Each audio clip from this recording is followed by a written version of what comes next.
small. Watch the clock ticking off the wall. But tonight I'm letting it go.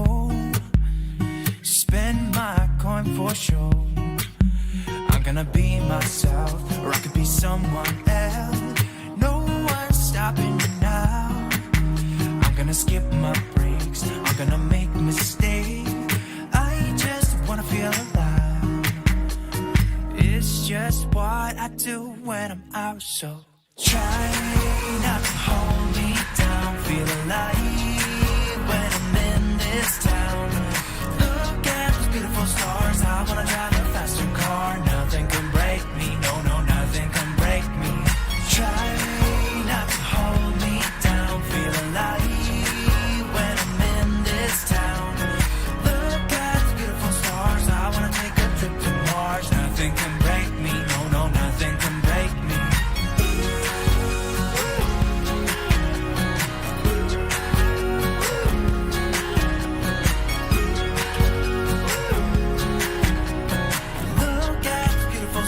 I wanna drive a faster car. Lay my troubles to rest. Blow the smoke through my cigarette. City lights looking fine, and I know this is my time now. I'm gonna be myself, or I could be someone else. No one's stopping me now. I'm gonna skip my breaks, I'm gonna make mistakes. I just wanna feel alive. It's just what I do when I'm out, so try not to hold me down. Feel alive when I'm in this town. Look at those beautiful stars. I wanna drive a faster car. Nothing can break me, no, no, nothing can break me. Try not to hold me down. Feel alive when I'm in this town. Nothing can break me, no, no, nothing can break me.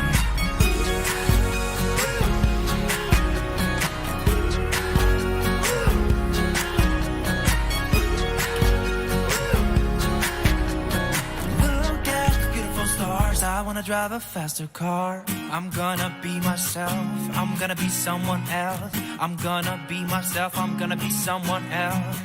I'm gonna skip my breaks, I'm gonna make mistakes. I'm gonna skip my breaks, I'm gonna make mistakes.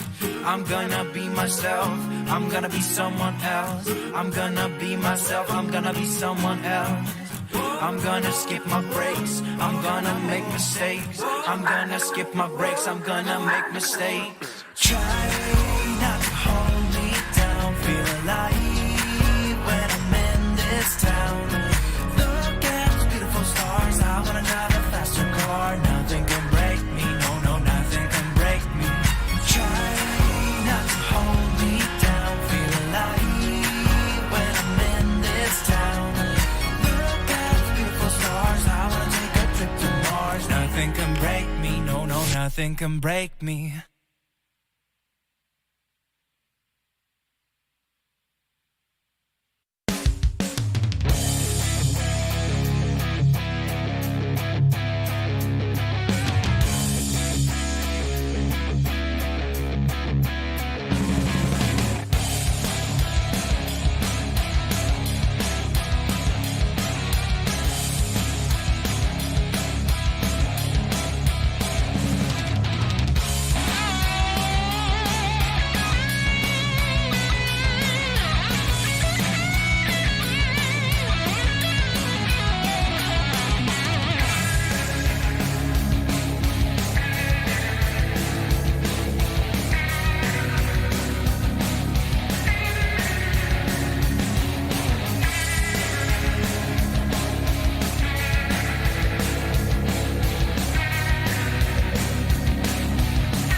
Sam Battersby.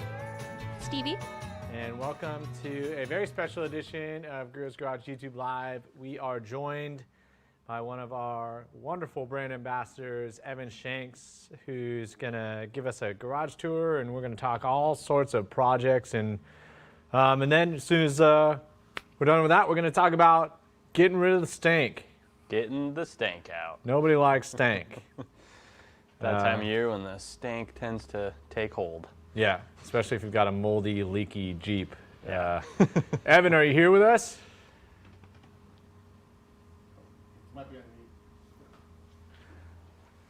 All right, well. Can you hear me? Oh, there we There he are. is. How's it going, man? All right, you are Going good. in the Shank Shack. Not too stinky over here. Awesome.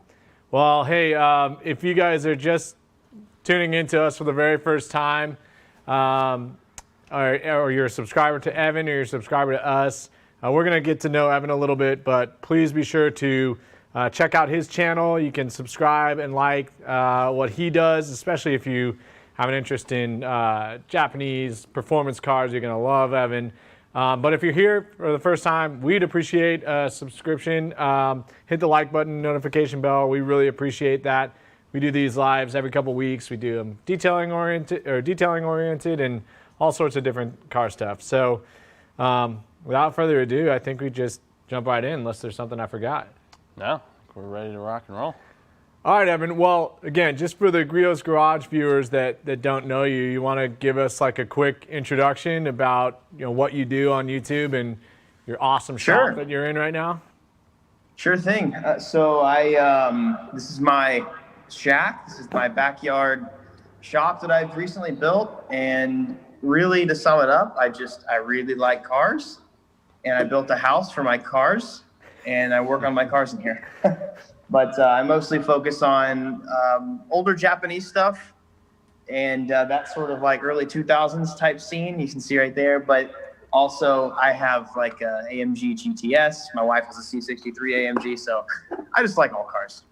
Cars are great. Anything that rolls on rubber, right? And I think what is important to reiterate for us is that we really kind of discovered you through one of our social media guys who kind of really gravitated to the fact that you take care of your own cars, right? And in particular, you do your own detailing and a lot of service work yourself, right? I mean, there's some things that you can't do, like everybody, but that we really like that about you, is that you get your hands dirty, you work on your cars.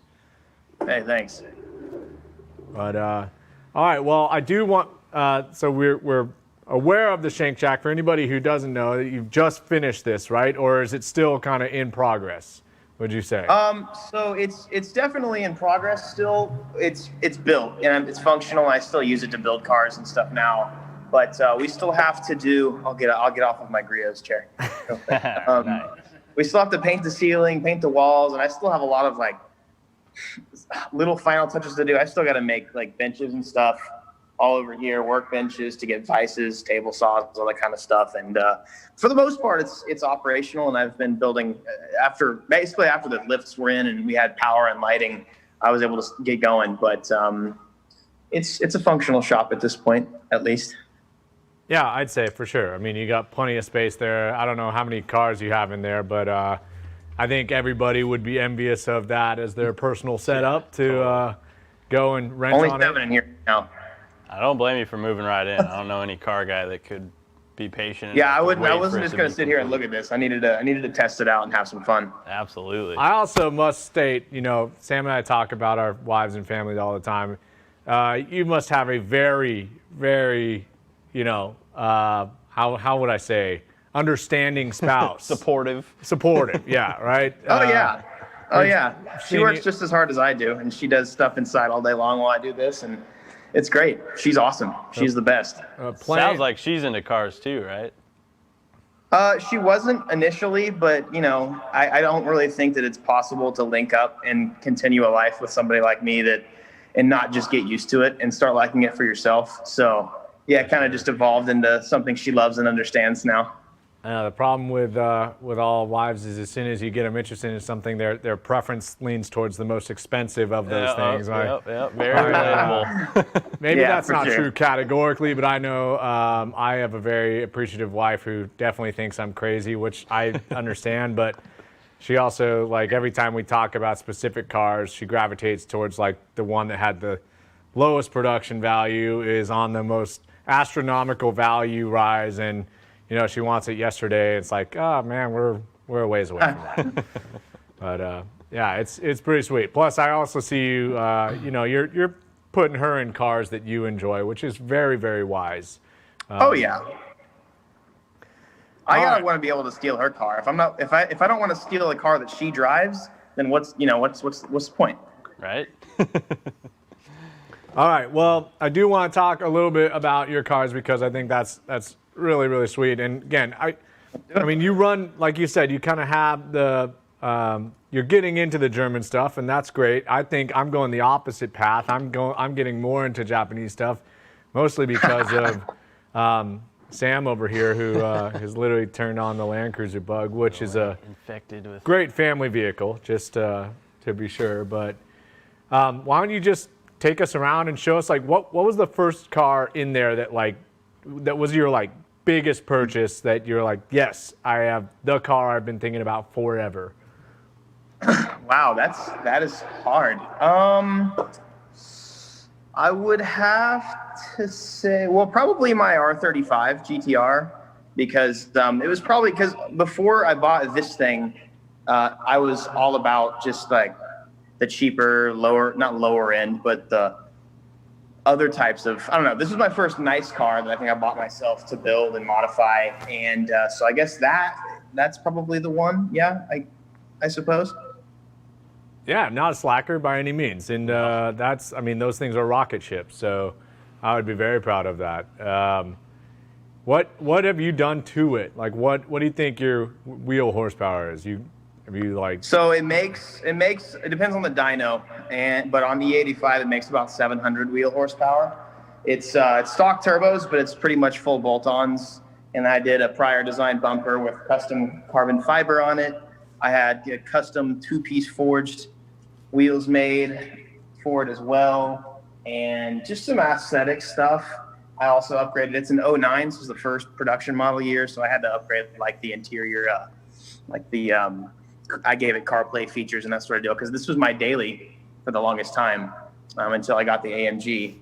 So I wanted to upgrade it to something that was fun to drive, That's but fast. awesome. It was a pretty rad daily. I've always loved the GTRs, and there's so much aftermarket potential for those. I mean, it's literally endless amount of stuff you can do to them. Yeah. Hey, I want to take a second for anybody who's watching in the YouTube chat or on Facebook. If you have a question for Evan about any of his cars, we did get a couple pre-submit, Evan, that we're going to ask you, but be sure to ask away. And we are going to take some detailing questions. So if you've still got those, feel free to put them in the chat, put them in the Facebook comments. We will be giving away some holiday items and some of our new products. So you know we like jokes. We love great, tough detailing questions as well. The theme of the day, outside of exploring Evan's garage and getting to know him a little better, is odor elimination. And I know, Evan, we've got the Miata to talk about at some point today.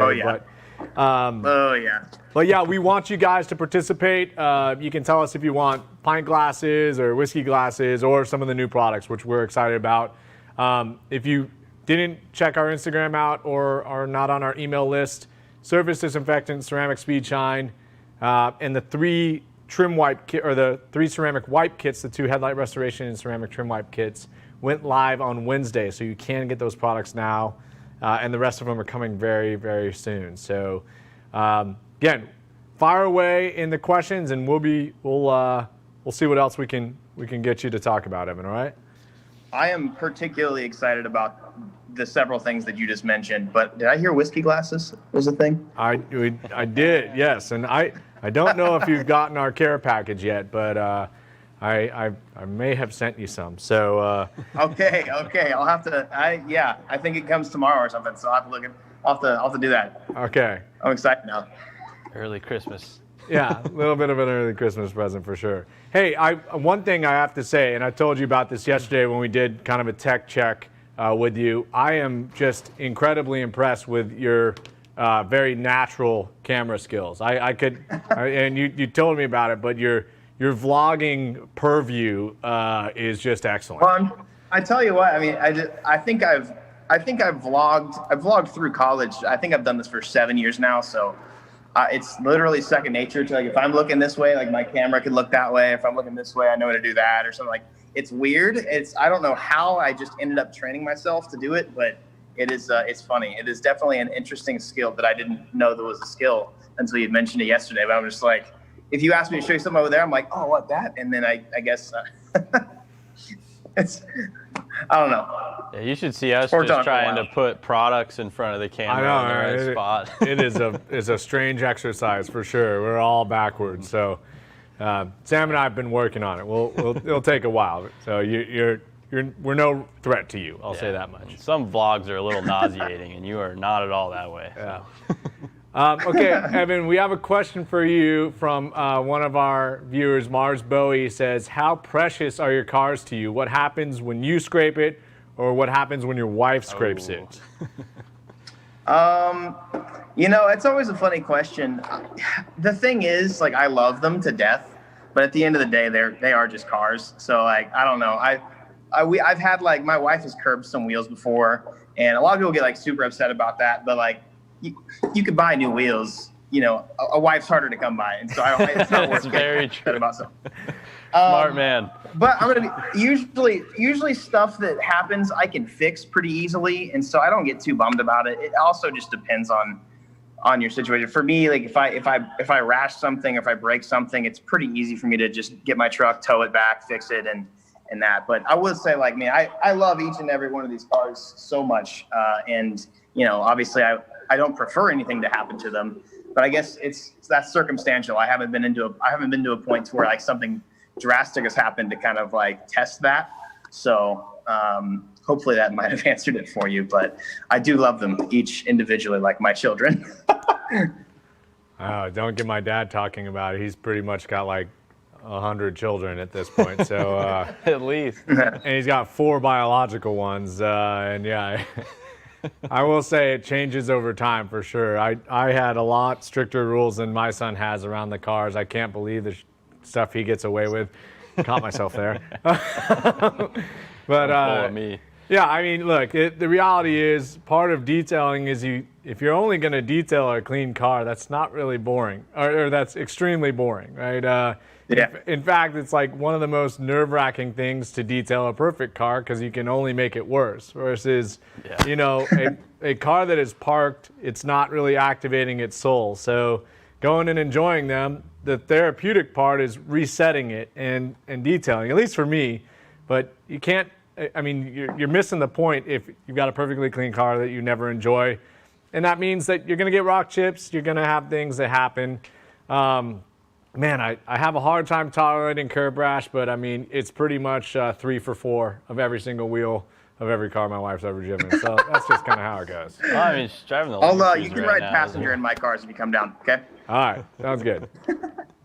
I'm going to come down there at some point. We're going to have to do it. And one of our viewers did say you need a little bit more red in the shop. So I know we talked about the bottle racks, and we'll have to figure that one out. But yeah, I'm down, dude. Man, I tell you what, those shelves behind you over your right shoulder, good stuff. It feels pretty tidy, right? Nice. We get Oh yeah. customers every time we do one of these. We generally have a little Easter egg there. But hey, I do want to say one other thing for anybody who's watching.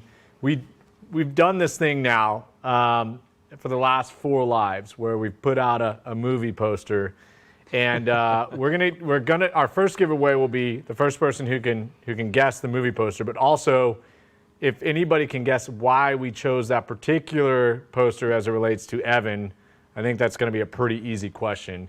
Then we're going to give you something as well. So I don't know if you've got that to flash up, Matt, but one of my most proud moments. I had to work for at least a month to get my legs to stretch that far. But One of our viewers earlier in the comments was challenging you to see if you could do it between the two tool chests it's here. in equal height. It would be easier, but I don't know, Evan. You can't go full, right? I mean, Oh no, there's no way. That's not possible. And I don't know how that dude's pants have not split. I think they made pants for that shot Yeah. specifically. Definitely for some that. spandex in there. all right, we got a couple other questions. You want to pick one of those? Let's see. Ooh, fave car. Are cars just a hobby for you? Who asked that? Definitely not. They have, I mean, like they definitely started as a hobby, but I loved them so much I wanted to turn them into my life, my business. And so now, I mean, that's literally my job, is to build cars and do my best to entertain people in the process. I don't know if the question was, are they just a hobby, or are they, I don't know, whatever the, can't remember exactly what you said, but they're definitely not just a hobby at this point. But I try and do my absolute best, especially because they're now my profession, to keep them as a hobby, because things certainly get much harder to retain as a hobby as you actually do them for a living. But I still love it more and more every day. Yeah, it's one of those hobbies that just kind of compounds itself. It generally gets more expensive, but you also get deeper into it, and the cycle continues. Yeah, similar life cycle to us. We started as a hobby, and now it's a profession. Yeah, it's really a blessing to be able to do what you love, right? I mean, if you love being around cars, I mean, you can't think of a better way to make a living. Exactly. Stevie, who was that question from? I forgot to mention. Who? The last question you Yeah. asked? I don't remember. Shout him out. Okay, Well, no okay. problem. One other thing, we've gotten like 6 or 7 questions about this. What is on your cart right there? You just want to talk about that really quick? Yeah, so this is our portable carpet extractor, or carpet and upholstery extractor. It was the first extractor that Griot's Garage has ever sold. It's obviously a compact unit. It's not going to be an industrial, professional unit like what you would see in a high production detail shop or what you can rent from, a carpet cleaning facility. However, it is a very, very capable unit, and it's really designed and very compatible to use in your car. So it's something that, it's at a price point virtually anybody can buy it. And if you don't have an extractor, or you've never used one, these things are pretty life-changing. I know Nick and I hadn't really used them previously, except for maybe a time or two in professional shops. And the capabilities that this gives you for carpet cleaning are highly impressive. I mean, it really allows you to fully remove stains versus just making them better or slightly improving them. I know a lot of the tough carpet stains I've cleaned in the past without an extractor, they're hard to get out. You can use this in conjunction with our new odor neutralizing carpet and upholstery cleaner, as well as our carpet spot remover, just to attack tough, harder stains and to make it easier to just remove even easy stains. And this was our photo shoot sample, and it has been absolutely passed around. I fought a coffee stain and won. I fought my 2-year-old son taking crayons to 8 different dining room tables that I needed to sell, got all those stains out. Chairs, right? Yeah, like literally just Picasso'd them like crazy. Literally the day before I was going to sell them to some lady over here. And got all those stains out. And then our president got out a 2-year red wine stain and a 1-week-old red wine stain with that. So excellent tool. Like my wife's eyes are like I could give her that for Christmas and she'd be excited. And I would never give cleaning products to my wife as a present, but that's when she's like specifically requested. Could be taken the wrong way. Yeah. But no, Evan, in fact, we're going to talk about that as it relates to the Miata, because I mean, you can really, really change some old stains and get true remedy, right? It's not a cover-up. One of the places where it shines is on stains that have bad odor to them. We have a new puppy at home in our family, and I think after Nick had it for a couple weeks, I took it home for the next couple weeks and attacked all the fresh puppy stains. And yeah, it does a very nice job because it's fully extracting everything out of the surface. So you're not just covering it, masking it, or adding something on top that's going to help neutralize it. You're actually getting it out and doing those other things while you're in there. Yeah, you're essentially pushing a cleaner into a fabric and then allowing it to dwell and then pulling it up through it, thus the extraction. Yep. So you don't leave the surface overly wet, which is pretty much a killer for any fabric, especially stuff like Alcantara, sensitive stuff, synthetic things, or synthetic fibers. So it really is a great tool. And again, a commercial extractor will run you about $1,200. This one's $190, so it's a very good deal. Lifetime guarantee against defect, of course, buying it from us. But yeah, that's a tool you're going to need, Evan, for sure. Yeah, and for anyone... I was going to say, dude, you guys didn't see my face the whole time, but I was sitting here like, ooh, that's pretty cool. Oh, man. One for the house and one for the garage, for sure. Oh, I'm sorry. I got a phone call. There we go. I'm back. Okay, so we got another couple questions for you. So Stiggs McQueen, well, first of all, Ron Shoup guessed it. It is Full Contact by Jean-Claude Van Damme, who is extremely famous for his flexibility, his low body fat, and his terribly overdubbed movies. In fact, Bloodsport is one of my favorite. I have yet to see Full Contact, but it is on my very short list. What? In American, it's called Lionheart. Oh, okay. So I'm told it's called Lionheart in America, the American version. That was the French version. But yeah, I don't know if you've seen that like Volvo automated truck commercial where he's like doing the splits between the two trucks. It's a crazy commercial. But yeah, I mean, I don't know how you like are that muscular and that flexible at the same time. So it's pretty impressive. Yeah, Jean-Claude Van Damme still getting it done. But yeah, that was the one we did, and obviously we haven't had anybody answer why it's relevant, so we're still waiting on that. But Stoop, you're gonna get a set of pint glasses if that's what you'd like. So, all right. So Evan, what do you build your cars for? We got a question from.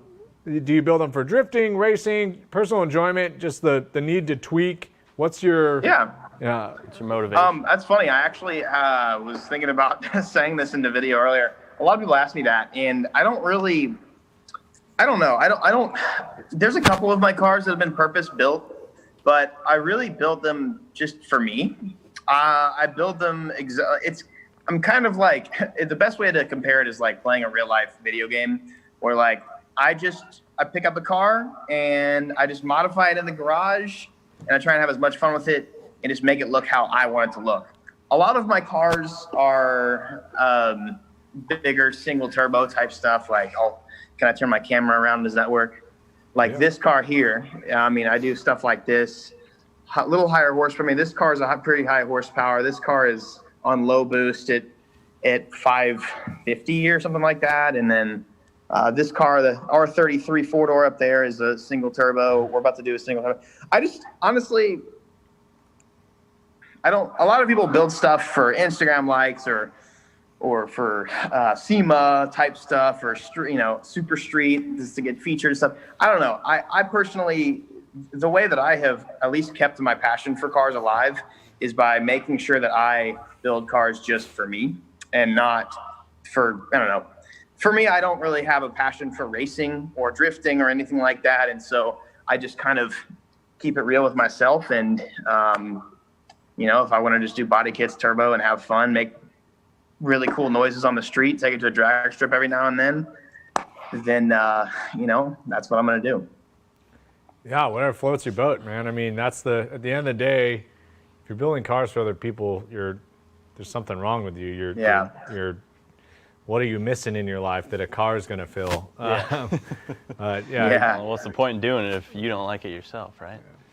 Yeah, and honestly, I think, I do enjoy building them. I enjoy the process of, installing the body kit and doing the wheels, making everything fit. To me, cars are a form of art, I guess, or an expressive way to show my artistic capabilities. And so it's really cool to see from start to finish how I can make something work, how my creative eye can make something happen. And so, for stuff like this, it's a very aggressive wheel, very aggressive body kit. And for this car. I mean, all of the cars that I've imported have been very ugly. Like this car up here had like literally a roller paint painted on it when I got over from the boat. Way.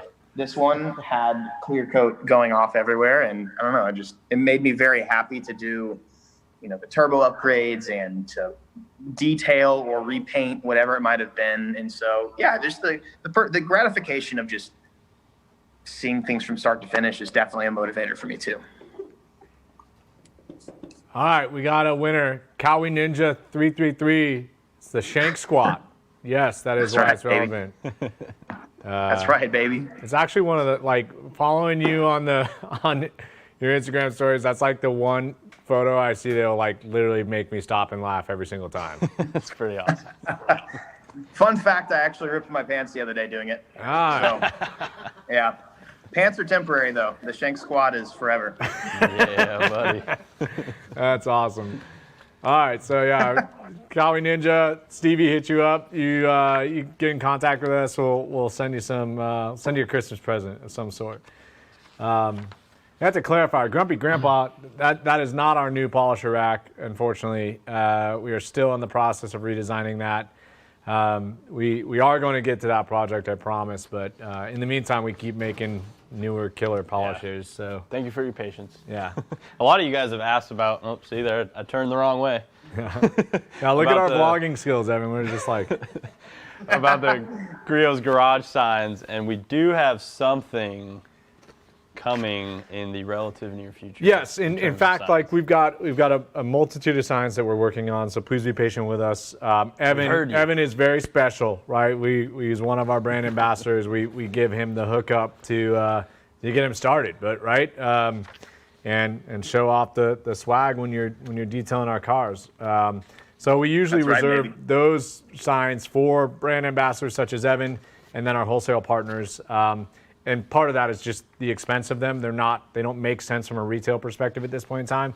We are looking into a couple different smaller format signs that will be more marketable from our perspective, so you guys can put them in your garage. Let's see, Evan, okay, so we got to get at least one detailing specific question in. We've had a couple people ask, what's your favorite Griot's Garage product that you use? That's a good one. Oh, man. Dude, that's actually really tough. Put them on the spot. There's not anything I have used from you guys that I've just been like, God, this sucks. So it's kind of a tough. Your ceramic 3-in-1 is more incredible than I ever would have expected. And to be honest, so is your like foaming wash. Your I don't know if I have a preference to that. Maybe honestly, if I'm gonna say something. Your big microfiber, dude. The big body length, full car drying microfiber. That might be my favorite.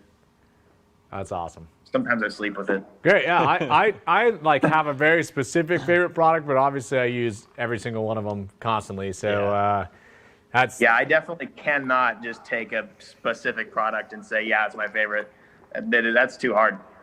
The PFM drying towel is up there on mine too. And that thing, I used to hate drying cars, and that thing makes it a joy. Yeah, dude, it is unreal. It's life changing. Okay, so I'm gonna call out Michael Duke's question. He said your dad is a Jeep guy apparently, Evan. Yes. Okay, so this Michael Duke is saying you need a father-son Jeep Hemi conversion series. Yes. Oh, jeez. Man, that would be one heck of a project for sure. You know, I gotta finish up my other stuff first. There's a couple before I can Hellcat build something Jeeps for my out dad. I know there's Dennis Collins, who's of Gas Monkey Garage fame. His shop is you're in the Dallas area, right? Correct? Yeah. Okay, so his shop is Collins Brothers Jeep. They put a Hellcat engine in a Grand Wagoneer, and I can say that is the most irresponsible thing that anybody's ever done. Primarily because it's a garbage 3-speed transmission, and they didn't do tire upgrades. They didn't do like a locker upgrade. They just put a Hellcat in an old C-frame, 30-year-old Jeep Wagoneer, and he's like doing burnouts just was it one tire fires? Yeah. Hey, man, you know what? Whatever gets the Instagram likes. Yeah, my You got gosh. the budget for it, and you want the likes. There you go. Well, I mean, that'll put a scare in you for sure. Like, Oh yeah, I probably wouldn't drive it. There's a shop up north from us that put one in a Gladiator.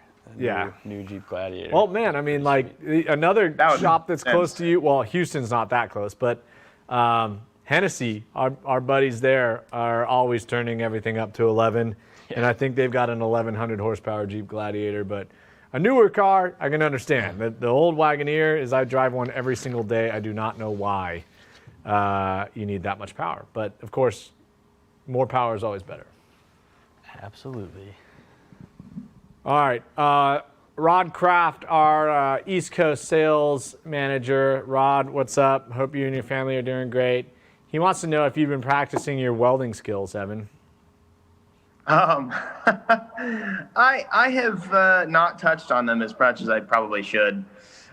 I like the first day I spent like 2 or 3 hours, and then I couldn't breathe because my whole shop smelled.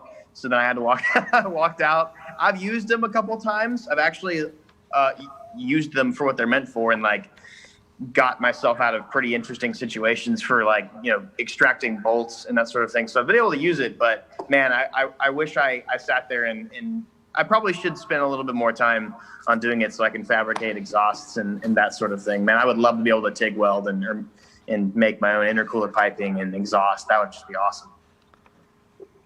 It's one of those things that I've always wanted to learn too. Yeah. It's a really cool skill to have. Just making stuff. I mean, Forrest Davis, the shop foreman down at Griot's Motors, pretty much self-taught welder. I know he's gone and sought additional education now, but the artwork he's creating, he actually did a custom header manifold for my brother's 240Z with a Rebello engine, and it's just a thing of beauty. But he's built to that, right? It's not like something you learn overnight. It's definitely an artwork you got to practice. Lots of patience. All right. We did have another question for you, Evan, from Sergio Hurtado. That came from our YouTube community. He says he's been watching you for years now, and he started using Griots because of you. So thank you. That's an endorsement right there. He wanted to ask, was it hard getting started on YouTube, and was it kind of scary trying to make it your career? Like, is he just jumping into it? Oh yeah. I've been doing YouTube for 10 years now. And I had to at one point make a decision for myself if I wanted to pursue it or not. And that was probably one of the scariest decisions of my life, because I mean, that is a huge risk. And it wasn't, at the time I made the decision, it wasn't a clear choice, if that makes sense.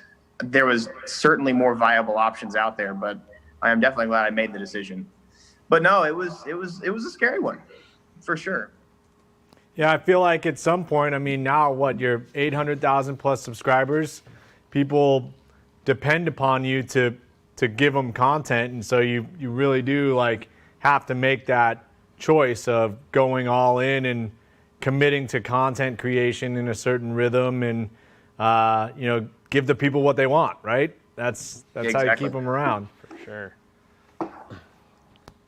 All right, Sergio. Well, I think we should give Sergio. We'll reach out to Sergio and give him a question about that, because I think first of all, it's a great endorsement of why we're partnering up, Evan. That we can mutually benefit each other, and for Sergio to become a Griot's customer from seeing you use our products, I couldn't be happier.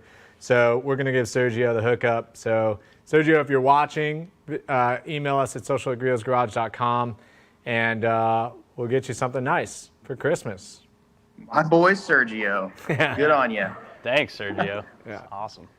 Speaking of getting nice things for Christmas, we have another question from Mars Bowie asking Evan and us, besides the obvious Griot's products, what do you get your favorite car enthusiast for Christmas?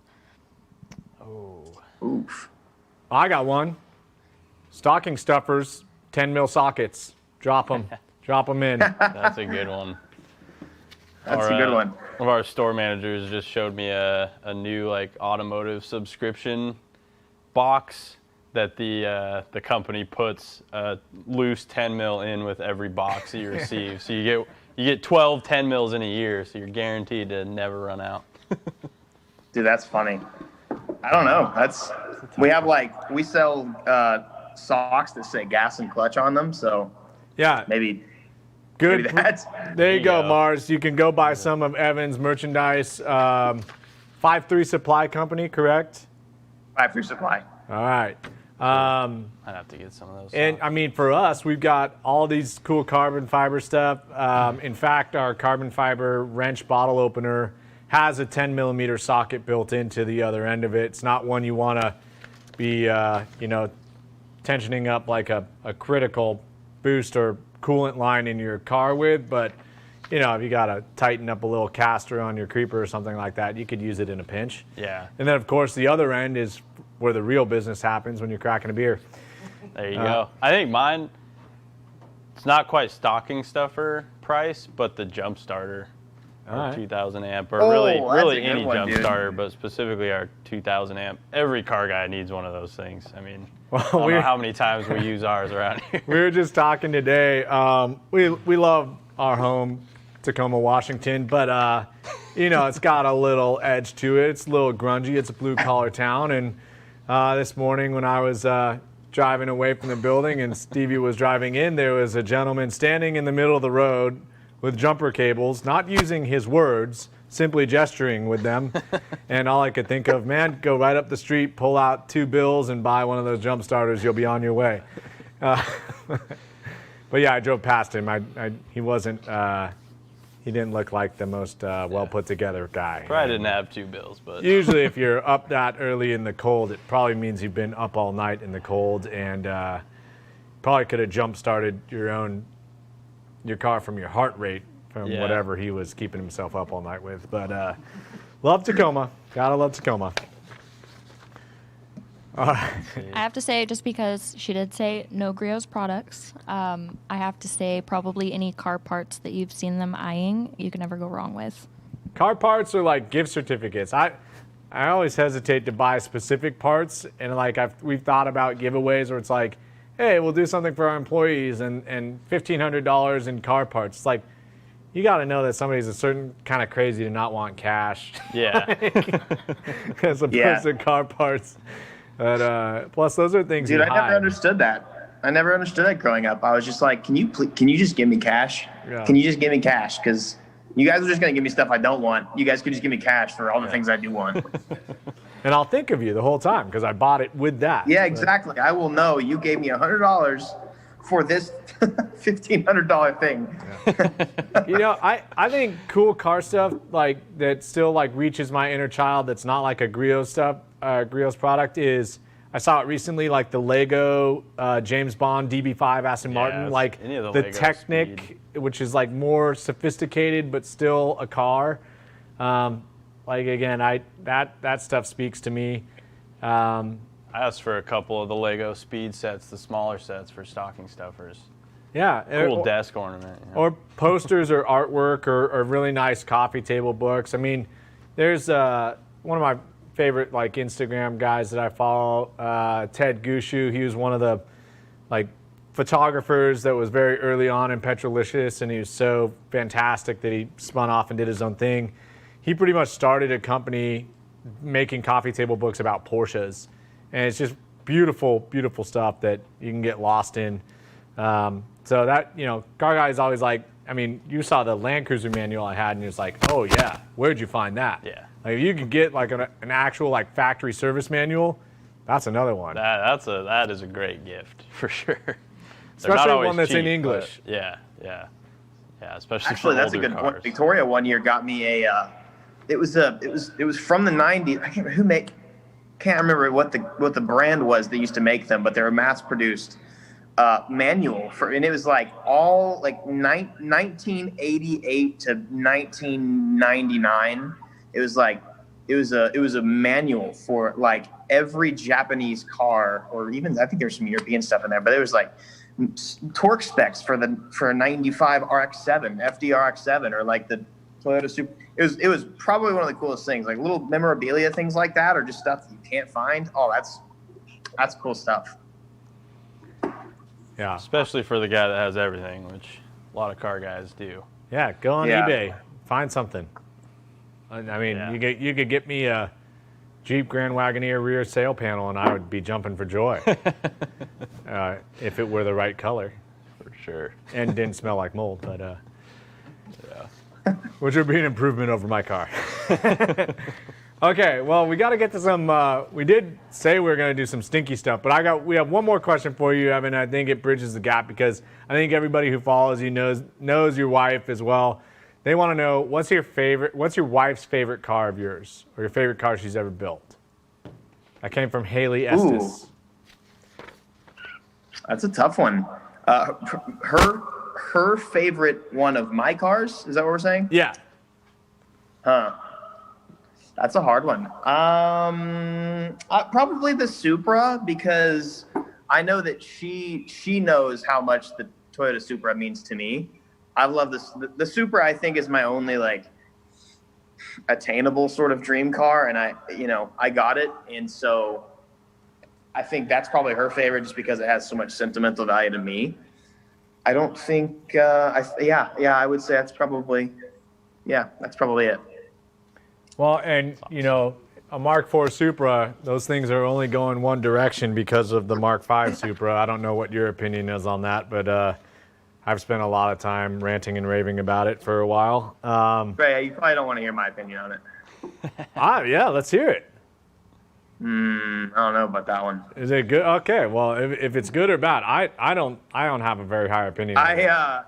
Being a huge Supra fan, I've tried. I'll put it this way: I have tried very hard to love the car, and it just hasn't happened. All right. Well, and being somebody who's so into older Japanese stuff, like part of its DNA isn't really Japanese anymore. It's hard. crime. It's just not. It's just the least authentic thing Toyota could have done. That's and it really the bothered same. me. That's the same problem I have with it. I'm not necessarily a huge Supra guy, but I'm a huge Toyota guy, and that was a little disappointing. Well, I know this. We were in Amelia Island, and there was a very low mileage Mark IV unmolested Supra, and the guy had bought it from Bring a Trailer, paid a pretty penny for it. The Mark V Supra was like announced, so he's like, "I'm gonna sell it at Amelia Island." And he doubled his money.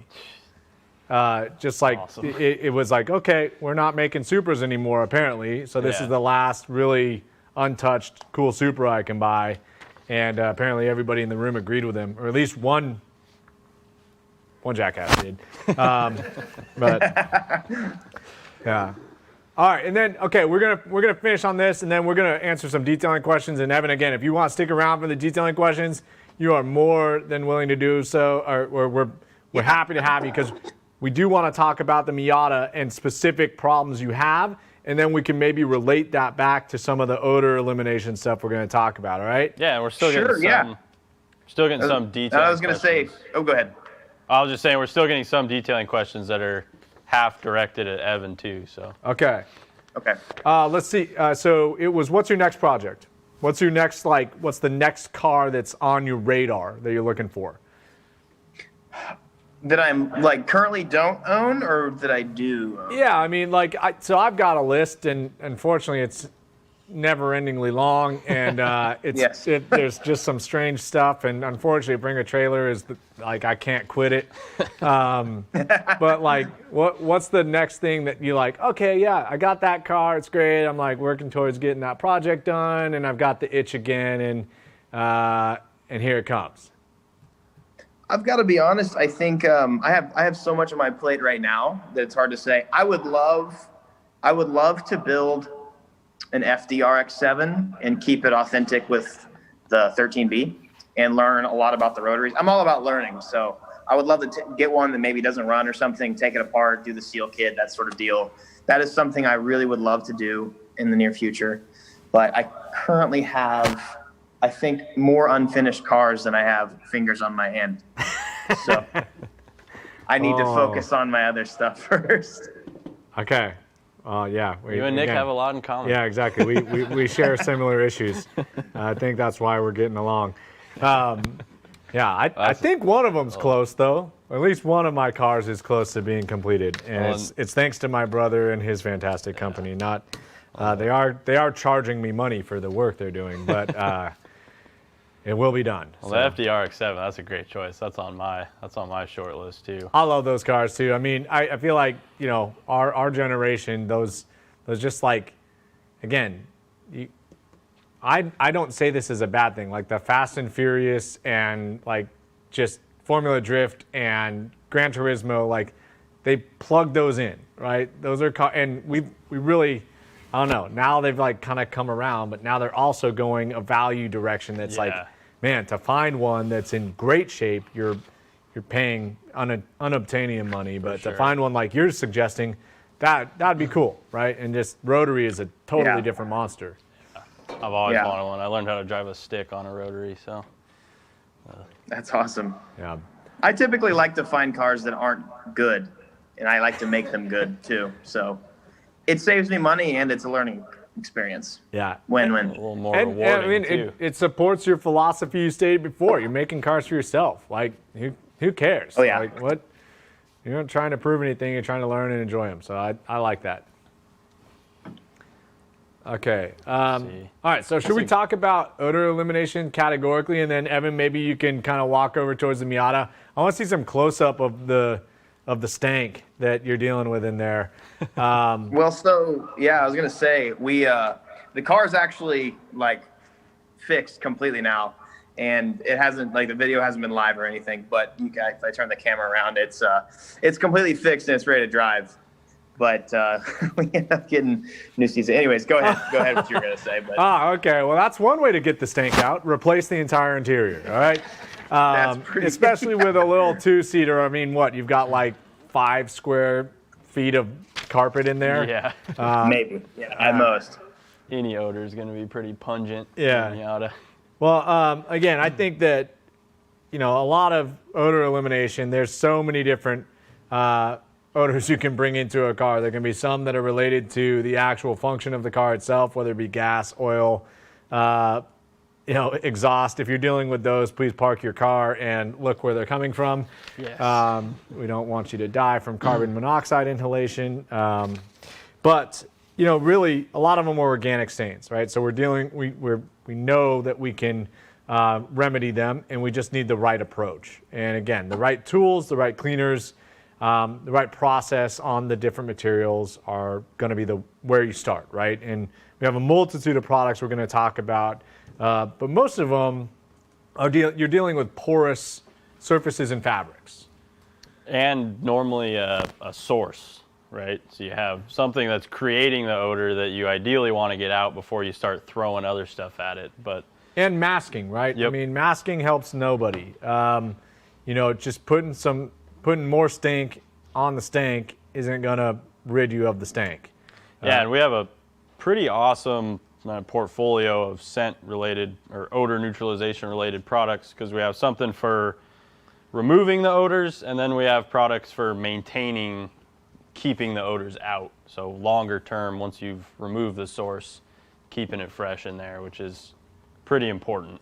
Especially during the winter months, you're tracking water in and out of the car and things like that. I feel like we should start with the most simple, right? Which would be like just general vacuuming, right? Yeah. Vacuuming is always an enormous first step. I've got a big hairy dog, and once I rid the car of his hair, it already essentially starts to smell better. Yeah, and even before you vacuum, getting out your trash. Yeah. Like even something as simple as an old, crinkled up Kleenex or something can hold odors, especially when you start adding moisture and things like that. So getting all the trash out and then vacuuming can make a huge impact just in itself. Yeah, and take your floor mats out. If you've got floor mats, they're going to carry everything from the gas or oil you've stepped in at the gas station. Rubber floor mats, actually, that's one of my favorite things to clean because you can make such an enormous difference. And they're so important around the Pacific Northwest just because of the water that you're tracking in at all times, the organic materials such as pine needles, leaves, whatever it may be. So really just pulling everything out of the car, to your point. Trash, mats, and then vacuuming. You could have French fries and crumbs from, I don't know, whether it be Cheddar Bunnies or McDonald's or Soggy goldfish. My dad back in the 90s when he would clean my mom's Suburban and there'd be 4 children and all the war wounds and like, empty bullet casings of a McDonald's drive-through. That's where he got like his most like rich copy from. Stinky Be Gone. It's literally poetry. The way he sold these things back in the early 90s. Pretty much at my mom's expense, but it was the children that were creating the issue. Yeah. But Anybody who has kids understands. yeah, I mean, yeah. No matter what rules you try to implement in the car, kids always manage to take messes. Yeah, do not get a nice car. Come on. So just keep that in mind, Evan. Cloth seats. And cloth seats are probably a no-no. We do sell some seat covers, and those might be in order if you're intending to put car seats and or any other mess-creating child. I think our video guy Matt said it the most. Like young male or young boy is pretty much just like guaranteed to have some filth always attached to them.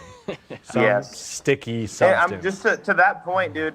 So we're expecting, and we're kind of like we bought Victoria a nice C63 AMG that was the P31 package. It's got Alcantara seats and stuff.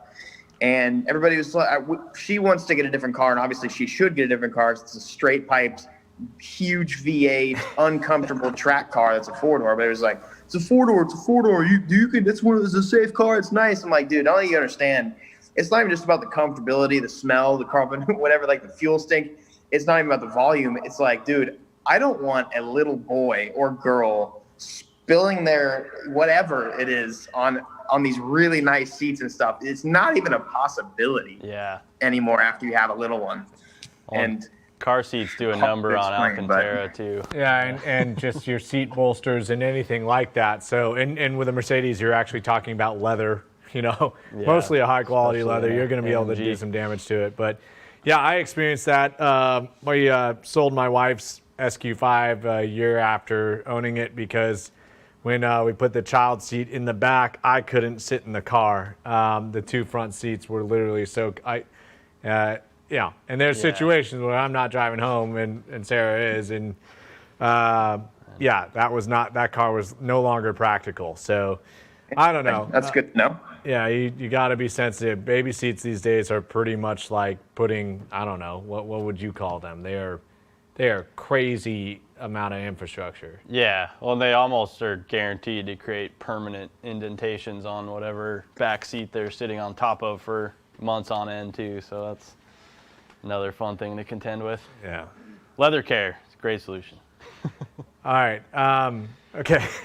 But yeah, Evan, dude, I mean, don't buy too nice of a car, man. It's gonna come back and haunt you. And just get through that period of I mean, geez, there's all sorts of projectile vomiting and crumbs and all. You're in for a treat. Just gotta kind of accept the mess. It's really fun. You guys are making it sound appetizing. Hey, I'm liking it. Just being real. Yeah. All right, so we got a couple questions. We had some tough ones before we even get back into the products. But okay, anything you can do before putting the dog in the car to make the hair easier to clean out later?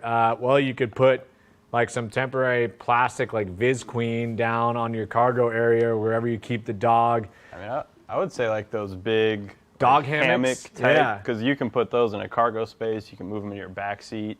They have great coverage. It's not just it's not just on the seat. You have some coverage so hair's not flying into the front seat or onto the floor. Yeah, and for me, I have I just have like a cargo mat, and that generally seems to be where it is contained the best. But you're always going to have it. But I will say the best tool for hair removal, and we probably need to pull one out, is our silicone pet hair removal brush. It is excellent. It's one of my favorite products. You can use it on your couch at home. You can use it on clothes. Literally. But really, it will pull hair. And the nice thing about it, the silicone is surgical grade. It's not impregnated. It can tolerate up to 520 degrees, so it can be sterilized.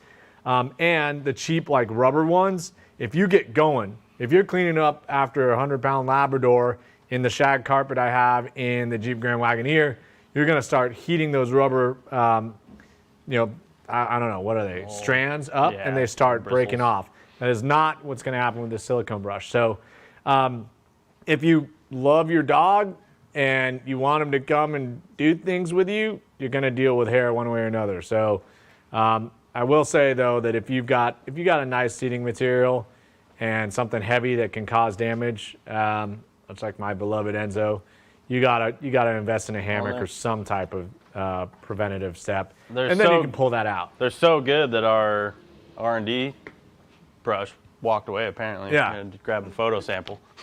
Yeah. So this is it right here. So it's got silicone bristles, like Nick said, low friction, so they won't shear off. And it's actually has a concave head, so it'll actually hold hair inside the brush. So I like to, you know, sweep up a bunch of hair, and then you can actually just vacuum the brush every so often, and that'll help kind of refresh the performance of it. But yeah, these are a lifesaver if you have dogs or Kids, wives. live with yeah. long-haired women. Yep. Or have long hair yourself. Yeah. I don't know. My wife, the nurse, her OCD takes over, and I can just see like her mouth like filling up with saliva as she's like pulling dog hair out, and it's a strange thing. But yeah, that and the extractor. Holy goodness! Don't get her started. She won't stop. Well, if everyone who has a dog or cat needs one of these brushes, hands down. For sure. You're gonna save. they're You're gonna awesome. save yourself time vacuuming. That's not even close to the cost of that brush. So. That was one of my favorite finds. When I found that, I was like, oh my gosh, like this is a must-have. Yeah. The previous versions we sold the bristles always Yeah, sheared, exactly. so They it just was fall apart. few You can uses. literally find 1 million of those that are made of rubber. There's only one made of silicone. It's the one we're looking at. Okay, so after like the vacuuming, let's get back to that, and then we'll address some of these specific questions. But yeah, dogs are worth it. Just invest in the proper stuff. But different approaches for different materials, right? Vinyl seats, they're not going to hold scent as much, right? Not as badly. Yeah, so you're going to be looking for potential stains like coffee or organic ketchup or whatever, even really just the buildup of soil from bringing your jeans in and just dirt kind of getting embedded in it. And that would be, you know, for a vinyl material, that'd be a job for interior cleaner. It would be your first step, right, is really just ridding that. And I mean, you can get like kind of almost like a soily, like dirt smell from just a dirty vinyl For material. sure, yeah. Yeah, and leather. I mean, leather, I think, is always one of the ones that surprises me, that it tends to hold on to odors a lot more than you would think it does. Specifically, if the car's been smoked in before, leather really holds on to smoke odor. So a good thorough treatment with the odor neutralizing leather cleaner. But really, yeah, you've removed your trash, you've vacuumed. Now you want to go after, you know, the source of the odor, whether it be spilled milk in the carpet, somebody puked on your back seat, cheese casserole that leaked out all over the back seat. That was the worst one I've began to ever dealt mold. with, and we'll get to that story for sure. That's like the full extermination, Yeah. right? And sometimes you'll know where that source is, sometimes you won't. So that can make it difficult. Obviously, if you know your kid spilt chocolate milk in the back seat, you know where that stain is at, you can attack it directly with the appropriate cleaner. But maybe you bought a used car and it just has a funk to it and you're not sure what's causing it. All right. I would say at that point you really want to kind of dig through the car, potentially pull the seats out of the car and inspect. All right, we just got an urgent notice. Evan, it seems your battery's getting low. It's part of the deal, right? You go live, stuff starts happening. So We are going on an hour. let's just say this one more time. Thank you so much for joining us. We love that you're a part of the Griot's Garage family, man. You are clearly one of us. We look forward to seeing you detail that AMG GTS. For anybody who is just joining us, Evan Shanks, one of our brand ambassadors, crazy car guy, JDM super freak, and does all his work himself down there in the Shank Shack in Texas. Again, we're really proud to have you as part of the Griot's Garage family. If you have not watched Evan or any of his videos, be sure to check him out on YouTube, Awesome channel. Instagram. It's just at Evan Shanks, right, on YouTube, or Evan Shanks? Yes, yeah, pretty much. If you just Evan Shanks anywhere. Just Okay, about. be sure to go check out his videos, subscribe. And again, 800,000 subscribers, you're doing something right, man. And again, we really enjoyed the time today. We'll surely do it again. I will come down to Texas. Yeah, we'll work on some stuff. Absolutely. Hang out in the Very Shank cool. Shack. You guys had a great time. It's just about overdue already, but this will be addressed pretty soon on the AMG. Don't worry. Oh, yeah. Salivating. Oh, yeah, mouth-watering black paint correction. I love yeah. those cars, man. That'll That's be a good German watch. muscle car right there. I love them. Yes, sir. Okay, Evan. Well, thank you so much for joining us. Have a great night, and we'll talk to you soon. You guys too. Thanks, Great to talk Evan. to you. Bye, Evan. Hey, guys. Later. All right. Let's see. So we're just finishing up. Again, thanks again to Evan Shanks. Be sure to check him out. Subscribe to his channel. If this is your first time here with us and you're a fan of Evan's and you came and discovered us because of him, we really appreciate that. We'd appreciate that you subscribe to our YouTube channel, hit the notification bell, and like this video. You can follow us on Instagram and Facebook as well. We do these lives every 2 weeks. We primarily focus on detailing tips and specific processes. You can ask any question you want in the chat or via the Facebook questions. Anything goes outside of politics or anything that's going to get us fired. So we really love interacting with you all, and we want to answer your questions. We will be continuing to be doing some giveaways. We're going to stick around for a little bit longer and get more into deodorization. So keep firing away and send us your jokes. We love it all. Mike L asks, what are the Griot's crew members' drinks of choice after a long live show? I think it changes depending on the week, but A nice, refreshing glass of water. What are you implying? Oh, okay. Stevie's going to water. I'm definitely. Same. I mean, it's wintertime up here. I'm going to bourbon, man. I need a winter warmer.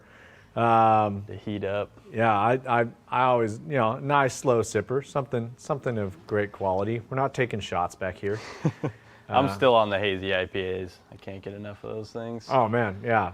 We Nice, are cold, very hazy. spoiled. Not sure where everybody watching is from, but actually, I want to see what are your favorite microbreweries. Post them in the chat. We're extremely spoiled.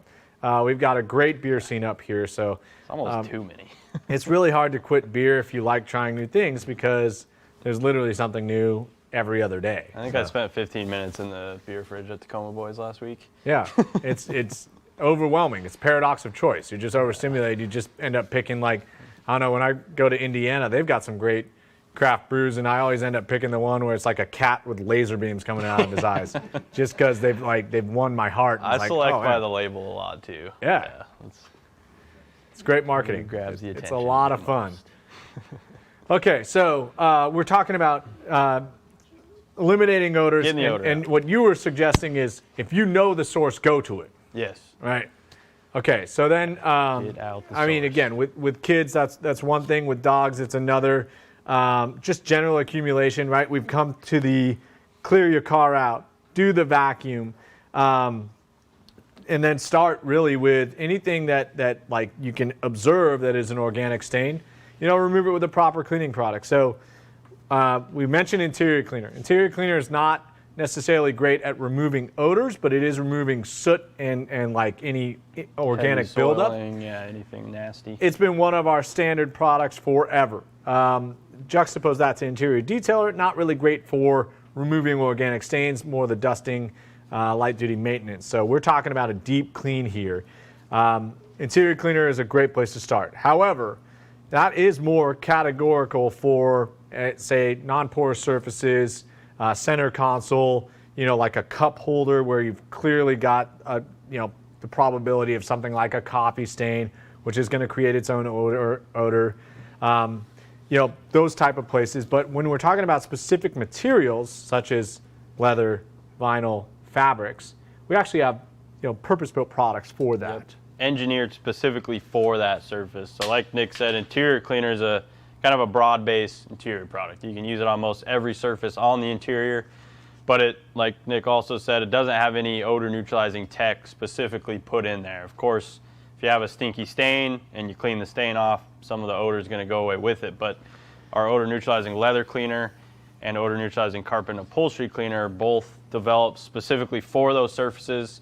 The leather cleaner, that one's up there in my favorites too. I mean, that's one of the best products you'll ever use on your leather, especially to clean it, because it's designed specifically for leather. So even prolonged, repeated cleaning on a leather surface, it's not going to dry it out. It's not going to cause it to crack. It's not going to strip all the oils out of it or leave sticky residues.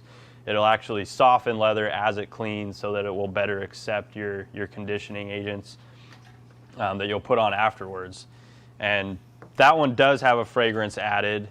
It's a nice citrus fragrance. Doesn't really remain in the car after maybe post an hour after cleaning. It's going to be dissipated.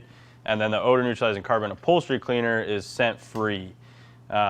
We all have had bad experiences with carpet cleaners that don't necessarily smell good, or they mask something that makes it smell worse potentially. And a lot of times once you have that scent in the carpet, it's not easy to get it out of the car. So yeah, I will say too, part of that in reality with regards to the leather cleaner is that I like to really saturate the surface I'm doing just to get it sudsy for lift. Yeah. And I'll almost always pair my leather cleaning with a horsehair interior brush to get a nice, just a nice frothing going on, right? Yep. And I usually use circular motion, but to really just let the panels guide you. But until that product really fully dries out, you might still have that scent a little bit. But what I find is by the time I've gotten around the entire interior, the place I started is generally dry, and then I can begin my leather conditioning. However, in my Jeep, I know that I'm using both of these products because I've got cloth inserts in the main seating area, and then leather or vinyl surrounds. So I'm generally cleaning first with this and then coming back and doing the carpet separately. And I can personally attest to the efficacy of the odor neutralization of both these products because, again, my Jeep just stinks. It's just a watery, leaky mess. It's 30 years old. I'm doing my best, but first is watertight and then it's interior refresh.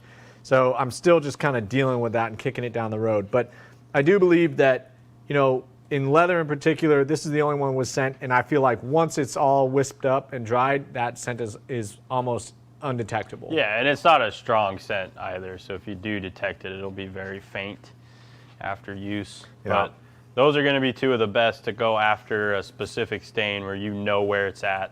And you know what material you're using it on, right? Absolutely. In fact, vinyl impregnated leather, right? That this product is safe for that, and synthetic leather and vinyl as well. Yeah, it's even safe on vinyl. Yeah. So this pretty much is anything that's not cloth material that could hold and retain an odor. You can use this on pretty safely.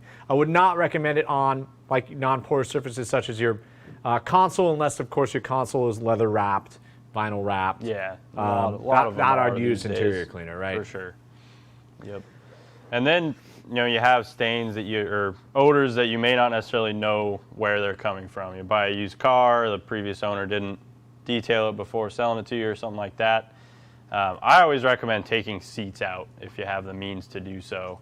It makes cleaning under them a lot easier, and a lot of times that's what holds the real stink, or the real source of the stink is in hidden areas that you can't necessarily see or that have never been cleaned, like underneath a front seat, or even in a sedan or a coupe with a back seat. Pull up that rear seat tray and check out what is under there. If it's a used vehicle that's never been cleaned under, you might be surprised what you find.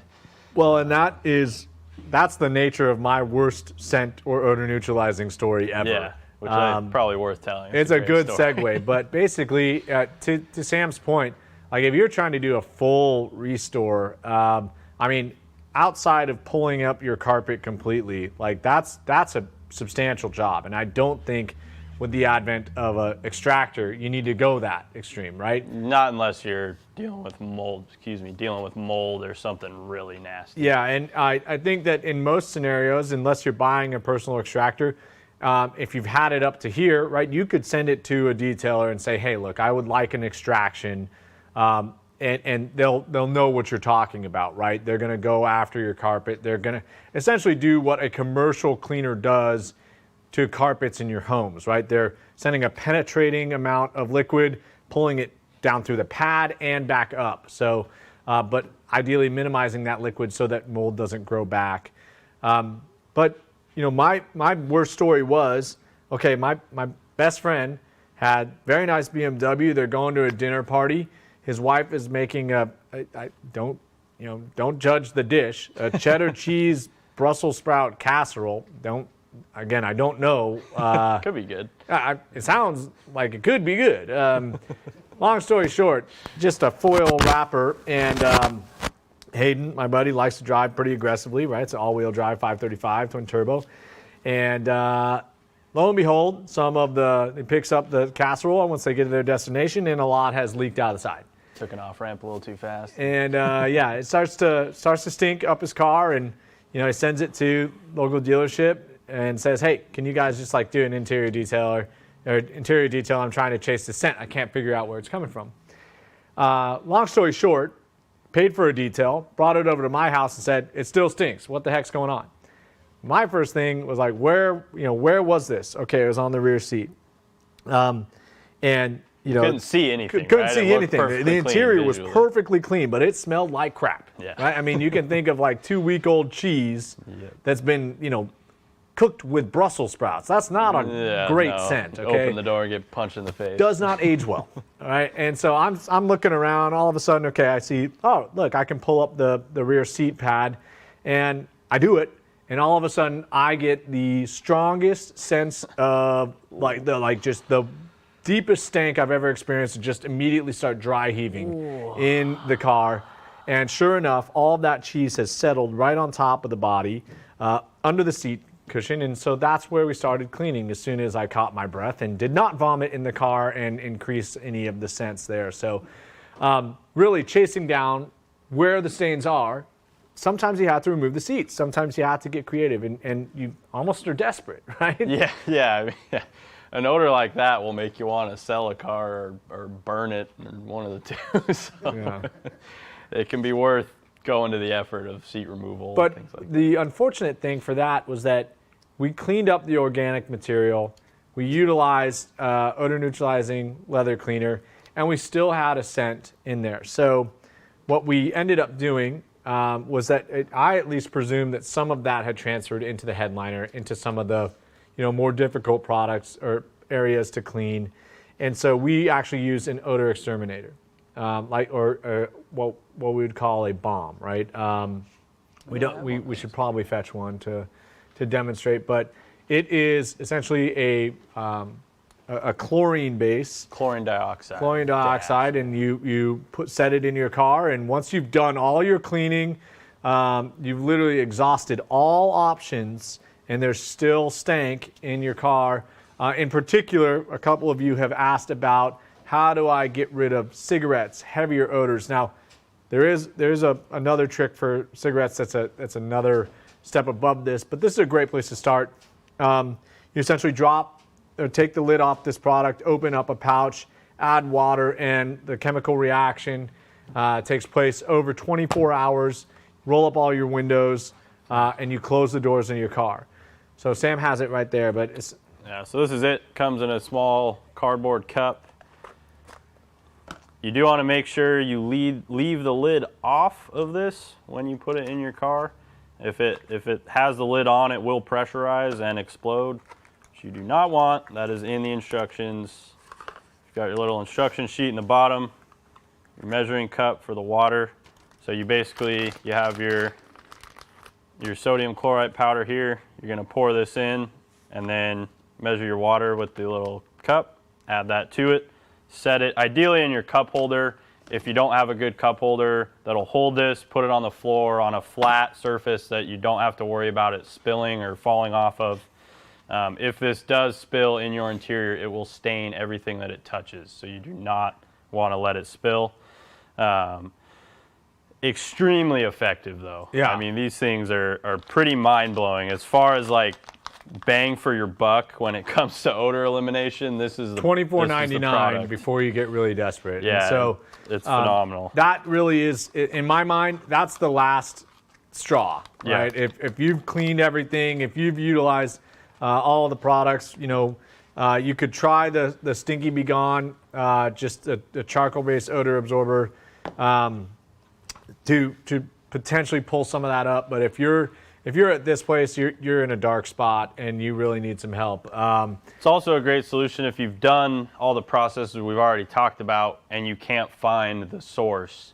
This is the gas is going to make its way into every nook and cranny of your interior. So Yeah. it has a high likelihood if you don't know what's causing the stench, that will seek it out and eliminate And it. in particular, again, with my friend Hayden's car, it was in the headliner. Yeah. That's where it was really getting. I mean, it's a big sedan. It's got a nice big headliner. And that's where, you could smell it. So the only other thing, and we did have a couple questions that came in via Instagram and Facebook. Best way to remove cigarette odor. Now, if a car's been in a smoker, this is a great way. Now, a heavy smoker, the only other solution I know of, and again, you're probably going to have to contract with somebody for this, is a CO2 emitter. Ozonator type. Ozonator, it creates essentially an ozone within your car. That is a really effective way to neutralize long-term effects of something like smoking. And sometimes, again, you'll see stains from smoking in your headliner. That might be, a direction where you replace that headliner. But that ozonator or CO2 treatment should be done by a professional, and it is a very effective way. You don't want to, again, sit in that car while it's going on. No. Nobody would do And that. same with using this. You should not be in the vehicle. If the car is parked in your garage, you want to keep the doors closed, windows closed, and then when you go to open the doors after this is done, make sure you open your garage to allow it to vent. That gas is not something that you want to breathe in, especially heavily. Yeah. So make sure your dog's not in the car or something like that. Don't forget your dog. We got a couple questions, coming in. You guys are very active in the chat. We appreciate you guys. But we had a question about, like, somebody spilled Mountain Dew in the carpet. What would the approach be? I would definitely try odor neutralizing carpet upholstery cleaner and gentle agitation with a towel. And if that doesn't work, then reapply gentle agitation with a brush. The most important thing when you're attacking something like loop pile carpet is that you don't want to destroy the fibers of that fabric. Yes. In particular, some of those synthetics, very short nap fibers like Alcantara and micro suede, microfiber. You got to approach those very gently. You're using more of a patting motion than really a scrubbing motion, so you don't break those fibers. We did have somebody suggest a steamer. Sure, steamer is a great way to kind of heat up the spot. It doesn't necessarily penetrate. So if you can skip the steamer step, you could just jump straight to an extractor. Yeah. If that initial step doesn't work. For sure. And one thing I found too, if you don't have an extractor, that helps a lot with especially sticky stains like Mountain Dew. Just starting out, after you vacuum all the debris off the carpet, soak a microfiber or even a cotton towel. You don't want it to be like dripping wet, so after you soak it, wring a little bit out, and then blot the spot with that, and that will help pull out. The water will penetrate and then help pull out some of those sticky residues from the Mountain Dew or whatever it may be that you spilled, so that when you go to your odor neutralizing carpet upholstery cleaner, you have most of the liquid that's causing the stain or the source of the stain out, and then you're really attacking the odors, full stain removal, and so on. So that definitely makes it easier if you don't have an extractor. Yeah, we've got some great fill-ins from some regulars. Umberto is kind of talking about the cabin filter, 100%. That could definitely be a source of odor. Yep. In fact, that's one thing you'll get upsold every time you go to a dealership for a service. So it definitely is. I've seen some nasty photos recently about cabin filter replacements. You can definitely check that, especially if your car is getting to 3-4 years. Yeah. If the odor's been in there for a while, it's probably made its way into your cabin filter. The odor exterminator will penetrate like vents and ducting. So open your vents up before you use that product, and it'll make its way in there as well. Yeah. There was some chatter about using citrus cleaner. I think on carpet, we would not advise doing that. It's not designed for carpet. Yeah. You know, if it was a floor mat or a outdoor mat or something like that, you could probably get away with it. But delicate interior carpet, that may leave behind residues and potentially affect the nap. So And potentially encourage resoiling. Right? Exactly. Which is another thing that a lot of people get wrong. Yep. And a lot of carpet cleaners don't do a very effective job of preventing resoiling, right? You've literally just agitated this this surface. You've doused it with a cleaner. Now that cleaner essentially acts as like a negative charge for Exactly. dirt and stains. So yeah, perfect segue into why not to use all-purpose cleaners on your carpet, because most of them, they'll leave salt residues behind that create sticky residues that will attract. They're open further ends, right? soiling. They're from a chemical strain. They are open-ended cleaners that are meant to grab and pull. If they're left behind, guess what? They pull the opposite way. Yep. So that is one of the coolest features about the carpet cleaner as well, right? Yeah, we can't forget that. We have our chemists. We get so excited about the stain fighting capability and literally like all the multitude of stains I've been chasing with it. I don't know how I've accumulated so many stains in my life, but like now I'm like finding them all, yeah. right? Like as I check off my project list, like Evan, just like I'm now finding more stains that I just like am attacking violently with anodizing carpenter and combustion cleaner. But See the crazy look in his eye. the cleaning capability of the actives is one thing that's very impressive. The second is the odor extermination.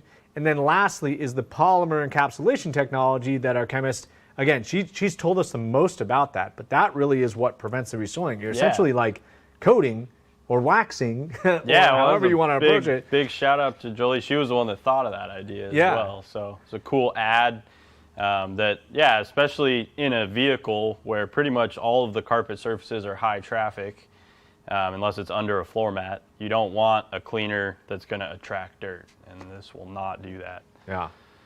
Same with your seats, of course. You're sitting on them all the time, so they will attract stains fast if you don't use the right cleaner. So Grey Wolf has asked, what cleaner do you use with the extractor? What I've been using when I've done it is it does come with a pretty gentle cleaner.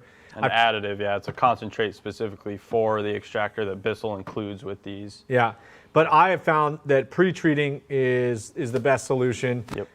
And then likewise, that there is no adverse effect. You want to be sure that anything you're pre-treating with won't harm the machine that you're pulling it through. I will say that with this particular product, we have a hydrogen peroxide active, and that doesn't really respond well with metal parts. We have used it with the Bissell with no negative effect. But yeah, I like pre-treating with this product and then actually dousing it a little bit more. But really, I think the key is like hot water, right? Yes. And a pre-treatment, a soak. Not over-soaking, but with the extractor, essentially you're preventing over-soaking by pulling some of that liquid back out. Yep. Yeah, and that's really the way to go. If you don't have an extractor, another good solution for preventing over-soaking is a shop vac. You know, it's better than nothing. Extractors are going to be the best option, but going over a wet carpet or upholstery surface with a shop vac will at least pull some of the moisture out, and then setting up a small fan or a small space heater that's safe inside the vehicle so that it fully dries out that surface. Especially this time of year when it's cold and wet outside, it's very important to make sure that any cleaning you're doing on carpet or upholstery inside the vehicle gets fully dry. Otherwise, you can end up developing mold issues. If you soak your carpet and don't allow it to dry out, and you're driving around in 30-degree temperatures, mold is likely going to take root at some point. So make sure you're taking the time, being patient, allowing it to fully dry. So Nick Van Otterloo asks, what is the best way to clean stains out of a headliner? One of my other most satisfying detailing jobs was little Mini Cooper. Gentleman's daughter was sitting in the back with Hawaiian Punch, went over a speed bump. Guess what went in the headliner? All the red Hawaiian Punch. It looked like a murder scene. Brutal. That was a really gentle process because that wasn't necessarily like a high nap fabric. Most headliners aren't, right? They're going to be very fine. And if you approach those aggressively, you can really muck them up and kind of almost spool or pill that, spool and pill, by what I mean by that is essentially pull some of those fibers down so it actually is like a permanent effect and changes the dimension of that headliner. Yep. So always, to Sam's point earlier, blotting is a really effective way. With a headliner, I would recommend spraying onto a towel or your microfiber cleaning pad such as this, not necessarily spraying directly into the headliner, oversaturating it, and potentially, again, separating that gentle non-nap fabric from the glue of the structure is also another risk if you oversaturate it. So very gentle approach. What I did with that Mini Cooper is I actually had a very soft bristle brush. It was a natural hair brush. I saturated it and just very slowly touched that. And it was a very, very like slow, deliberate process, but it's such a sensitive, thin material that's generally foam backed and glued, so you don't want to oversaturate it. Yeah, the comment about adhesives, you can really get yourself into trouble on headliners if you either oversaturate or use steam cleaners too aggressively. A lot of guys will think, okay, I don't want to oversaturate that, so I'm going to use steam. You use too much steam, too much heat, it releases that adhesive, and then you have a sagging headliner that you have to take care of, which normally isn't cheap. Another tip, like Nick was saying, when you're attacking a stain and you do get to the point, you've tried blotting it already, it's not coming out, you have to agitate it some with a brush. You never want to spread a stain and lock it into the carpet, which you see a lot of people do when they go to scrub carpet, because they take a brush, oftentimes it's a far too aggressive brush. You really don't want anything with nylon bristles. You don't want the cap off of your carpet cleaner that you bought from AutoZone that has plastic, crazy aggressive bristles on it. I even read the riot act for suggesting soft bristled toothbrushes. That may be too aggressive for some fabrics. So, sorry. Yeah, no, that's a very good point. And the point is, you don't want too aggressive of a brush, and no matter what brush you're using, you don't want to scrub the stain so aggressively that you're spreading it and setting it into the surface. If you're focusing on a focus stain, you want to scrub towards the center of the stain so you're not making it bigger, and that also is going to prevent it from setting in. But that's one reason that you always want to try to blot first, and then bonnet cleaning and tamping are two other great methods for carpet and upholstery cleaning, and those are basically where you either set a towel onto the surface and then you smack it with a brush or your hand or whatever else you have, which is basically like blotting it. Like you're in prison and you've got a bar of soap and a pillowcase. Perfect representation. Just be careful of collateral damage around you. I do not know that from experience. Or bonnet cleaning is when you wrap a brush with a towel, saturate the towel or the surface, and then you either blot or tamp or very lightly scrub with that method as well. Yeah, you really just want to be careful with any, again, closed loop, which is like almost like every American car from the 80s back, and just like high pile fibers. You can really cure the stain, maybe like a black coffee stain, and create a permanent deformity in your carpet if you go too hard. Or set the stain in. You might reduce it and make it look better, but then you've set what is left in, and you're never going to get that out. Yeah. Rod, again, chiming in, don't forget fabric protectant. That is a great question. We did have a question from a user long ago.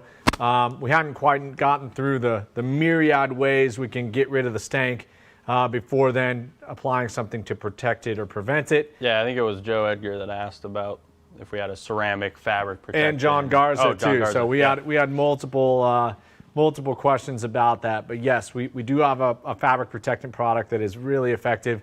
It's great on exterior commercial or convertible tops, but it also has utility in the interior as well. Also on your shoes. Yes. Yeah, and Jeff. Camping gear and any other textile that needs waterproofing. Jeff is a huge fan of fabric protecting shoes, and quite frankly, I always get like halfway into my shoes' life before thinking, oh, I should have done that. I've got to copy his new regimen, those team shoes we just got. Jeff already trim coated the soles and fabric protectant the tops. So wow. That's the premium level of detail protection we there. go to at Griot's Garage. Stinky buddy. shoes still deserve detailing. Oh, they last a heck of a lot longer. Well, hey, Keep 'em clean. we're at 5:30. We've been here for an hour and a half. We're gonna give you guys a few more minutes to put in your last minute questions, but I do want to call out Grumpy Grandpa. Yes. You've been contributing a lot. You've asked a lot of questions. And apparently he's watched the entirety of our last 4 lives, which And not is- got anything. that is worthy of a reward. Okay, Grumpy Grandpa, we want to make you ungrumpy, and I presume booze will do the trick. So we're going to send you either a pair of pint glasses or a pair of whiskey glasses, whatever you prefer, unless I'm like really, really going after you in a manner that you don't want, but and forcing alcohol your way. But hey, 'tis the season, all right? And we'd love you to be merry. Just make sure whatever drinks you choose to drink out of these glasses, you don't do it in the back seat, because he was the one asking about wine stains in the back seat. Well, Grumpy Grandpa, if you're getting driven around and drinking wine in the back seat, you probably have very few reasons to be grumpy. But Yeah, either way, I was gonna we're say. going to help you out, and we're going to send you something. I may Yeah. or may not have helped a store customer once clean a red wine stain out of a tan Tahoe. Hey, you backseat don't know what carpet. happens in a parked car. I wasn't mean, judging. Come on. There may have been a bachelorette party or something involved. I don't know. Yeah, all right, yeah. I mean, Uber drivers, they've seen a lot these days. And in some states, technically, if you're in an Uber and you're in the back seat, it's a limousine and there's no hold barred. So there you go. I was very surprised to find that out in Atlanta, Georgia. So a couple other orders of business. If this is your first time joining us here, we'd really appreciate a like, a subscription to our YouTube channel. You can also follow us on Instagram and Facebook at Griot's Garage. We love doing these lives every 2 weeks. We're hoping that you're gaining valuable information from us. We love interacting with you, our customers, and we'd like to do more of it. So the least you could do is give us, throw us a bone, and hit us a subscribe. I do want to point out, 'tis the season to be jolly. The holiday season is upon us. We've got a great offering of holiday gifts. Our holiday catalog just came out about a week and a half ago. We have all sorts of cool accessories, including the pint glasses and whiskey glasses we're giving to Grumpy Grandpa. And a bunch of Volkswagen accessories, carbon fiber accessories, and of course, just cool stuff that we always really sell. cool stuff. For sure. If you have a car guy in your family and you're curious about what to get for him, hit up our website. It's a great place to start. We also do gift certificates, but the most important aspect is our last day for ground shipment to ensure holiday delivery is 12/19. However, unless you're living under a rock or not managing a business the way we are right now, which is shipping and supply chains, they're all pretty jammed up, right? So Get your orders in. Get your orders in early just to ensure that they arrive. At this point, we're not asking out of desperation. We're asking for you to make sure that you get your stuff when you want it. Yes. That's what we'd like. Don't want anybody's Christmas getting spoiled. Yeah, by and slow shipping. It's really just we know that continental U.S. you're going to be okay if you order by 12/19. But I know if you were reading the news the other day, UPS essentially put the brakes on Nike and another major retailer because of the surge in online shopping. None of those retail stores are getting people taking inventory off the shelves. They're all Yeah. getting shipped. So they had to slap restraining orders on or restraints on the shipments from those. So just keep in mind there's some crazy stuff going on. With that, we hope you're happy and healthy as well and staying safe. We are here at Griot's Garage. Our hardworking crew in Indianapolis is shipping thousands of orders a day. So we appreciate your guys' business. But yeah, and our Tacoma store is open if you want to come by in Tacoma locally. We have all those holiday items here as well. So Yeah, great way to look and feel. Check it Yeah. out in person. T-Stack, your first live. Thank you for coming. We really appreciate it. In fact, I think T-Stack, if it is your first live, you had asked a question about rodents, and I think we should give you, since it's your first live, we're going to give you a fresh contact poster that's autographed. Okay, so email us at social@griotsgarage.com. Throw in an odor exterminator. for And him, yeah, too. we'll throw in an odor exterminator as well. But Get that rat smell out of there. he had asked, about rodents in particular in the engine compartment. Now, none of the products we've talked about necessarily are ideal for that type of scenario, Yeah. right? I mean, No, I would say the odor exterminator is going to be most likely. I mean, you could, if you have a garage space. A small enough garage, Yeah. right? Like I wouldn't do it in a 2 or 3 car garage because it's just going to get washed out. But if you got a 1 car garage, you might be able to put it, say, like under the engine. Yeah, or pop your hood and prop your hood down a little bit, set it under there so it's somewhat enclosed. Maybe put some Viz Queen over it, or even one of our, maybe, you know what, T-Stack, maybe that's what we do. We give him one of our disposable car covers and an odor exterminator. There you go. To join his poster, and that way he can drape the disposable car cover over the entire car. With the hood open. Yeah, with the hood There you open, go. throw it in there, Yeah. see if that does a trick. It's a great solution. Yeah. And check your cabin filter. So if it was in the engine bay and the scent's getting into your interior, if the car has a cabin filter, the scent's probably coming through the cabin filter. Yeah. One other question about surface disinfectant, guys. This product did go live on Wednesday. We had a question about what makes it different. So unlike household cleaners, this features no bleach, no alcohol. Hydrogen peroxide is the most active ingredient combined with a couple other surfactants and antibacterial, antivirals that are at a lower percentage. You'll be able to find out every single ingredient in this product, so there's no real secrets there. But what we were focused on, EPA registered disinfectant certified to kill COVID-19, rhinovirus, a multitude of other bacteria and colds, but really safe on automotive interiors. That's what we're focused on the most. We did very, very thorough vetting on a multitude of interior materials, leather, carpets, non-porous plastics, and vinyl. Did I miss one? Hot touch points. It's not ideal for an LED screen or glass, but it can be used to disinfect those.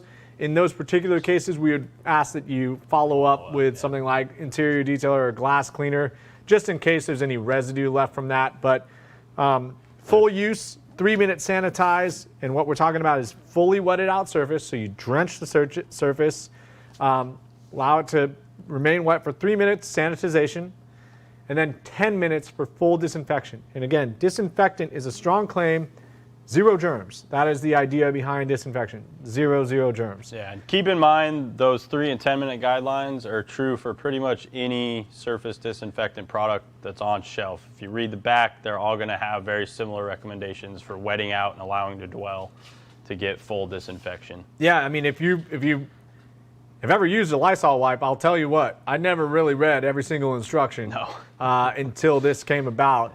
And we had to start learning about it because you guys were asking us about it. So now we've become not experts by any means, but we know enough to say that to use this effectively, those are the guidelines. It's also fragrance-free, which is one of my favorite parts. Scent, dye-free. It actually does deodorize very well. And it can be used as a cleaner because there are some surfactants in it. So you could use it to do all your cleaning, but we always recommend multiple steps. And then, so you'd use one of our cleaning products first and then follow up with a specific step of disinfection with the surface disinfectant product. All right, and ceramic speed shine went live on Wednesday, and so did the ceramic headlight restoration kits, the moderate and severe, and then the ceramic trim white kit. Yeah. All 3 of those powered by Cerakote Ceramics. I have a feeling those initial orders of all 3 of those are going to go very fast. Yeah. So if you want one early, get it now. Yeah. For sure. Great Christmas gift for yourself or anyone else who loves our products. And as it relates to, we did have some questions about ceramic wash and coat. That will be most likely by the end of December. So we're still getting through our major December production run and holiday season. So we appreciate your patience, but you're going to love that. If you have ordered ceramic speed shine already, we want to see you on the next live and tell us how fat your paint feels. The next live will be December 17th, and it will feature Richard as Santa Claus, and he will be being very generous, as I have been told. So bring your questions for Richard 2 weeks from now, and I think with that, we've got to get out of here. Yeah, like, subscribe, hit the notification bell. Thank you guys so much for your time. We love you all. Have fun in your garage. Have fun in your garage.